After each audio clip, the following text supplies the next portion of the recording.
ব্রাজিলের পিরাহা উপজাতির মানুষ শুধুমাত্র শীষ বাজানোকে যে একটি আস্ত ভাষায় পরিণত করেছে, এই ব্যাপারটা কিন্তু শুধুমাত্র অ্যামাজন জঙ্গলের ভিতর ব্যবহারের জন্য প্রযোজ্য। অ্যামাজন জঙ্গল মাত্রাতিরিক্ত ঘন হওয়ার কারণে সেখানে সবসময় সূর্যের আলো গিয়ে পৌঁছায় না, অধিকাংশ সময় সেখানে কুয়াশাচ্ছন্ন থাকে। তো ভোকাল কর্ডের শব্দ এই কুয়াশাচ্ছন্ন পরিবেশ বা গাছপালা যেখানে বেশি, এই জায়গাগুলো ভেদ করতে পারে না। কিন্তু হুইসেল এই ক্ষেত্রে খুব ইফেক্টিভ একটা ওয়ে। এই কারণে ওরা হুইসেল দেওয়াকে পূর্ণাঙ্গ একটি ভাষায় পরিণত করেছে। শুধুমাত্র যে তারা প্লেন হুইসেল দেওয়ার মাধ্যমে পুরোপুরি কমিউনিকেট করে, বিষয়টা এমন না।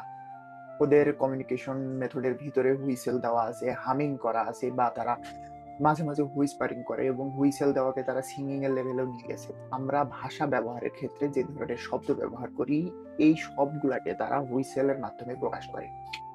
এই কারণেই দেখা যায় পিরাহা উপজাতি ইউনিক, কারণ তারা যে কোনো প্রকার কমিউনিকেশন শুধুমাত্র হুইসেল দেওয়ার মাধ্যমে করে থাকে।